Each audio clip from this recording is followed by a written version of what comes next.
Alex here with another review. This time we're taking a look at the Pormido PRD80 mirror dashcam, which is a very interesting dashcam because it's a direct fit, which means that this is a complete replacement for the original OEM mirror as opposed to strapping a mirror dashcam on top of a mirror. So this provides for a very clean installation that looks pretty much factory. It also has a couple of other interesting features, such as the fact that it has parking monitoring enabled by default, and also a zoom feature, which I very rarely ever see on mirror dashcams. So in this video, we'll take a look at its features, including driving video both at day and at night, to see how well it actually performs. And as always, I'd like to remind you that I place a link in the description down below to this dashcam in case you'd like to get one for yourself.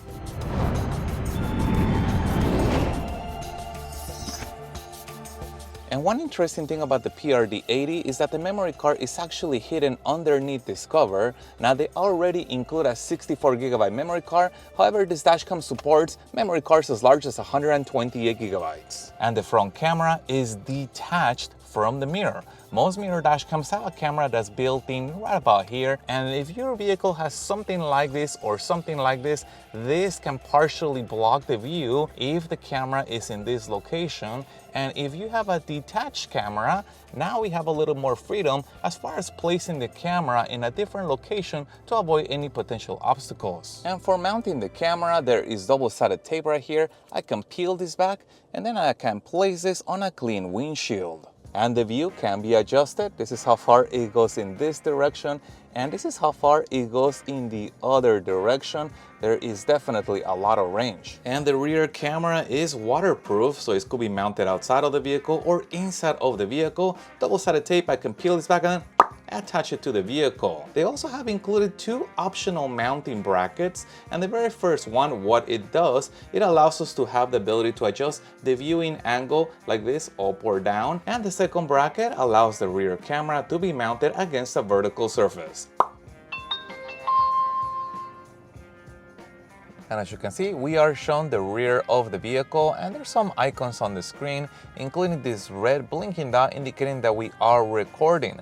Also notice that we have the date and time over here. And what's also interesting is we get three physical buttons on the bottom, and tapping the first one takes a picture. Now the button right here in the center is gonna switch views. Here is the front, there's the rear. Now is the front only, and back to the rear. And finally, this guy right here, that turns off the display while the dashcam continues to record. And as you can see, this behaves or looks like a regular mirror at this point. And I can always bring up the LCD panel by clicking this button again. Now tapping on the screen brings up additional controls such as the brightness adjustment. And also if I swipe on this side right here, I'm able to adjust the view, and you can see how I can move that. And also if I swipe in this direction, it's gonna switch view similarly to this middle button. And again, we have that split view and back to that rear view. But what's really interesting is on this side right here, there is a zoom feature, and this is something that is extremely rare. I think I only seen this once, maybe twice before. It is not a common feature to have this, but you can see on there how far you can actually zoom in, which I think is pretty cool. And now let's try out parking assist. I'm gonna put the vehicle in reverse. And notice that the view is gonna shift a few degrees down, and now we get parking guidelines. And the parking guidelines are partially adjustable, and this is what I mean. I can customize the position of those guidelines by moving the view up and down, and the mirror is gonna remember that position. So in here, I line them up with this line right here on the concrete. Additionally, if I do this on the screen, now I can change how far in terms of this direction the parking guidelines are gonna go.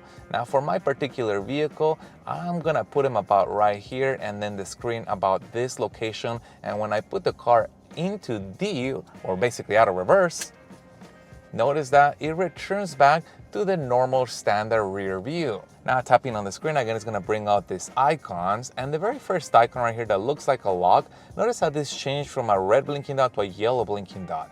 We are flagging the video, that way it can be protected and preserved in case we wanted to find that and locate that video in the future. Also notice the second icon right here that looks like a camera, that is going to have the same functionality as this button right here, which we used before, which is to take a picture. And the center icon allows us to switch views again through that split screen, front and back to the rear. Now this guy right here is going to allow us to enter into the playback menu, and what you'll find is that the video is going to begin to play back automatically. I'm going to pause that.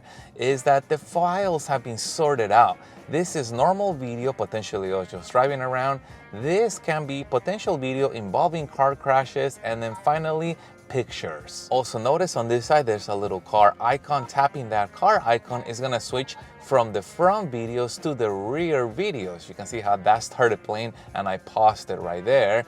And with this checkmark icon, I can select multiple videos or individual videos to delete them. And finally, let's look at the settings with this gear icon. And the very first setting is going to be resolution, and this is primarily changing the resolution of the front camera. The rear is always going to stay at full high definition. The front camera can be changed between full high definition or 2K resolution, and if you wanted to fit more on your memory card, you could decrease that to 1080p. I personally leave mine in 2K. Also notice that you can select whether you want the audio to be recorded or not recorded, and we also get a G sensor. Now the G sensor can potentially allow the dashcam to attempt to detect when you get into a vehicle accident, and here you can select how sensitive you want that sensor to be to detecting that you potentially got in a car crash. Now parking mode is quite interesting because this dashcam is hardwired by default, so I can turn that on, and we are given several choices. The very first one is going to be G sensor, and that is impact detection. Basically, if somebody were to impact your vehicle, the dashcam is going to kick on and record video, and here you can select how sensitive you want the dashcam to be to detecting that impact. Additionally, you can also enable time-lapse recording, and here you can customize that time-lapse, or you can turn time-lapse off if you only wanted impact detection. What's also interesting is that we can limit how long to run parking monitoring for, between 12 hours, 24 hours, or 72 hours. Or I could also turn this limit off if I wanted to run the parking monitoring for as long as my battery can support it. And talking about battery, this does have battery low voltage protection. And again, this is for parking monitoring, and this is what can potentially protect the battery against being fully drained. And here I can customize at what point I want that battery voltage cutoff to kick in. Let's also take a look at languages, and these are the languages in case you wanted to change it from the default one. Moving over to date and time, this dashcam is getting that information from the GPS, and I can also select whether I want that time to be in a 24-hour clock format or not, and the time zone that I'm located at. Now, setting the correct time zone is really important because if I set the incorrect time zone, I can potentially end up with the incorrect date or incorrect time. And here's the interesting feature that I found on their date and time, and that is the daylight savings time. Now, this is convenient for anybody who lives in a state that observes daylight savings time. Here we can add or subtract an hour by turning this function on or off. There is also the ability to customize the display as far as what you want it to do. If I select automatic shutdown, this is going to turn off and the dashcam is going to continue to record. That way I can use this similarly to a normal mirror. If I select the screen to be on all the time, then the LCD panel is going to stay on, and this is going to work as a digital mirror. And finally, there's screensaver mode, and here's what the screensaver mode looks like. And again, when the dashcam is on screensaver mode, it continues to record. Moving over to the next page of settings, the volume is adjustable. I can also turn it off completely if I did not want to hear that little tap, a little sound that it does every time I touch an icon. And also the speed units can be adjusted between kilometers per hour or miles per hour. Now the screen can also be further customized, and we can select what view we want to be shown by default. Do we want to be shown the front view every time I turn on the vehicle, the rear every time I turn on the vehicle, or to be shown as split screen. The rear camera can also be adjusted. It can be flipped, and it can be flipped in two directions, both vertically and also horizontally. Now, if for some reason we did not want to use the parking guidelines, that can be turned off right here. But now that I've shown you the features of this dashcam, let's take a look at some driving video, including the audio test, so we can see how well it actually performs. And this is an audio test of the Pormido PRD80 dashcam, and I am sitting on the driver's side seat. And this is an audio test of the Pormido PRD80 dashcam, and I am standing outside the driver's side door.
Now, the fact that this mirror dashcam completely replaces the mirror on our vehicle, this means that there's a couple more steps in installing this dashcam versus a traditional one with straps that would attach it to the mirror. But I think the end result, if you are looking for that clean look, I think it's definitely worth it. And same thing for power. For power, this dashcam is hardwired directly to the vehicle. They include the hardwire kit, and that's why we get parking monitoring enabled by default. Now, if you guys want to see the video of how hardwire kit installation looks like, I'll put a link to that video in the description down below. And similarly for the rear camera, if you're looking to get those parking guidelines enabled, that parking assist function, that requires an extra connection that it is included in the kit, and I have also made a video showing how that connection is made. I'll also put a link to that in the description down below, and I'm also going to put a link in the description to this dashcam in case you want to get one for yourself. And if you guys have any other questions regarding this, please put that in the comments down below.